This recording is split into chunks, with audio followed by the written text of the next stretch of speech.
So they'll be calling you a radical. I'm going to set the fucking record straight because I'm pissed off. So this, somehow you think 3 women sitting around in a fucking chat room with a hashtag started the fucking biggest fucking social inequality, flip the pyramid fucking movement in history. It's fucking bullshit. Total fucking bullshit. It's outrageous. Here, let's, you think about the fucking scars across my face, the blood in the fucking streets. The Million Mass March launched this fucking movement. Who invented the Million Mass March? I did. John Anthony Fairhurst. This whole movement was in full flight. Kevin Blanch invented this fucking movement. Not only did Black Lives Matter fucking, that word, I hate that fucking word. I hate that. What they did, they turned it into a race war.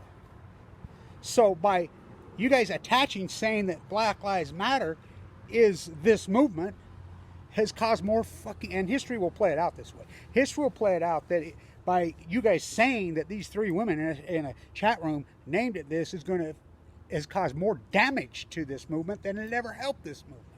This movement was started here in Utah by me on the death of Danielle Willard, the most heinous murder by cop in the history of the world. Danielle Willard, November the 2nd, 2012. My radio show, I had multiple radio shows in those days. The whole field. Let's go back. In the 2000s, I'm in New York. I'm involved with Anonymous, heavily involved with Anonymous. We're doing all the work, social inequality, flip the pyramid. My gig's called the Post-Ignorance Project. The Post-Ignorance Project was invented in name in 2010. 10. So, I'm in New York, but the movement was already going via Anonymous, Aaron Swartz, you know,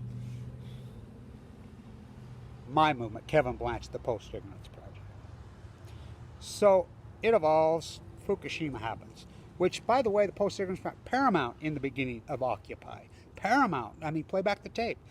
I was leading up the Post-Ignorance Project for cop killing, social inequality, for the 100th anniversary of the Shirtwaist Fire, which happened March 25th, 1911. Something happened on the way to the place, 2 weeks earlier, Fukushima.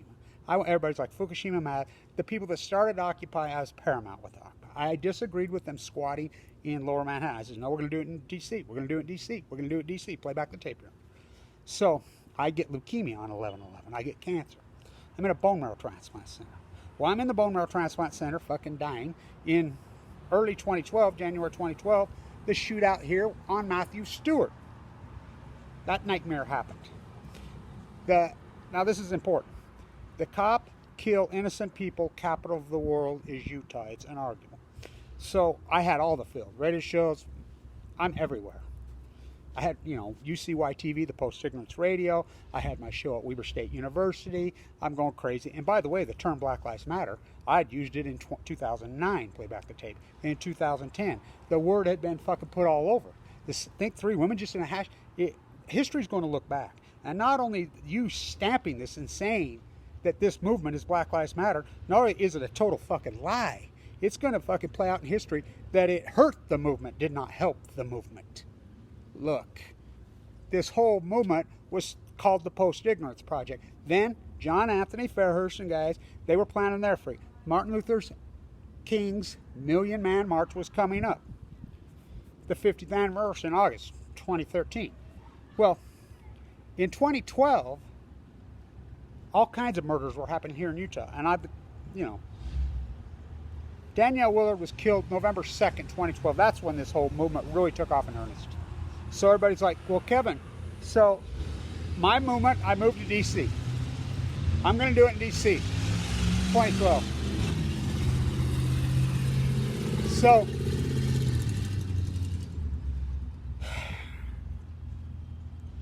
she gets killed the 2nd. So it gets kicked back to early 2013 because I'm fighting for my life full of cancer. Aaron Swartz. So I come out of the bone marrow plant. I go to New York. First trip I had, my doctors pay for it. Danielle Willard just killed. I'm going psycho. So I go my first trip to New York, January 11th, 2012. The Aaron Swartz sentencing. Heyman and Ortiz. By the way, Obama did that to him. So, I didn't know that he had left the courtroom. His lawyer tried to plea bargain. I was in the courtroom that day. His lawyer tried to plea bargain. Say, no, no. And Heyman and Ortiz, who are not to be mentioned with John Holdren, are their buddies at Harvard Law. Now, you remember, I'm the ex-professor, blah, blah, blah, this, that, the other. He goes home and hangs himself. So John comes to me and says, you're going to do your movement here this spring. So I'm in Washington Square, got it all set up to go. You know, it was called the Post-Ignorance Project. I marched, you know, I was huge. It was big. So, as it played forward, John Anthony comes to me and he says, well, we want to do a march also. We want to name it the Million Man March. I says, no, no, no, no, no. I mean, anyway, settled on Million Mask March, which I was against that name, totally against that name. But he says, we want to do it on 5th of November for the vendetta, you know, and I was totally against it. Again, but then I agreed. He talked me into it. He says, no, no, no. It will give us a lot of tension, you know, be for vendetta. Okay, I agreed. I led the entire march, shut down the whole city. I led it. I gave the inaugural speech. I did it. The whole works. So this whole movement was in full fucking flight in 2011, 2012. To sit and think that 3 women sitting around, and by the way, the term Black Lives Matter was used by thousands of people in the 1960s. It's been used over and over and over.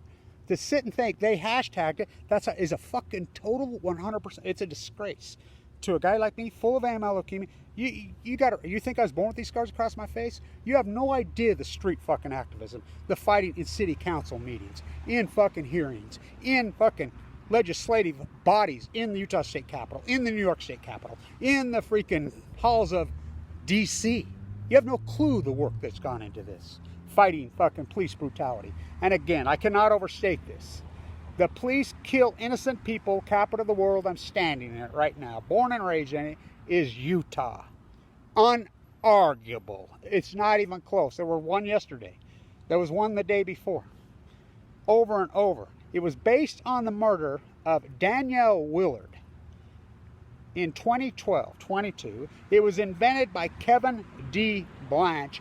Period. It's unarguable. And history's going to look back and say, what, you hijacked it? The name Black Lives Matter? I remember when they were talking that shit. By the way, the first person who ever carried a sign and made a sign in the street, Black Lives Matter, was me, Kevin Blanch. Me and a young African-American girl from Baltimore put it into the freaking... We made the sign. I have the fucking sign. By the way, and I said, no. So history's going to look back on this. Say this movement has so much power. And by the way, the NBA players, who I know Donovan Mitchell personally, you can ask him my day in Brooklyn, you know, I know Damian Lillard personally. So the NBA, here's what kills me. The Million Mask March, this is what it's all about. Look at my interviews at RT. Look at all my, everywhere.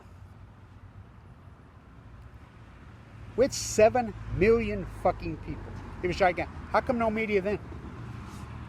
How come media now? Why has the NBA jumped on it now? You know, it blows my mind. But this is important. It's historical. The Black Lives Matter, this social inequality movement, this cops killing innocent people movement was not started by 3 women with a fucking hashtag. It's a total fucking lie. I fucking started it. That's an unarguable fucking lie. Wall full of fucking cancer. You know, so you can argue with it, but I have all the proof. You know, 7,000 videos later, fuck it. Honestly, you think 3 women sitting around in a chat room? All the blood that has been spilled, the fucking pain, and that's who you're going to say. No, is it a fucking total lie? It's an absolute disgrace. It's a fucking spit in the face to Kevin Blanch. It's a spit in the face to all the incredible activists. You know how many activists that started this that I work with that are dead? In Ferguson, in fucking Baltimore, in Cleveland, in Ogden, Utah right here. You know how many are fucking dead? What a disgrace. You can argue with it all you want. History's going to play it out that Kevin Blanch started this. And hijacked? Oh boy, stand tuned.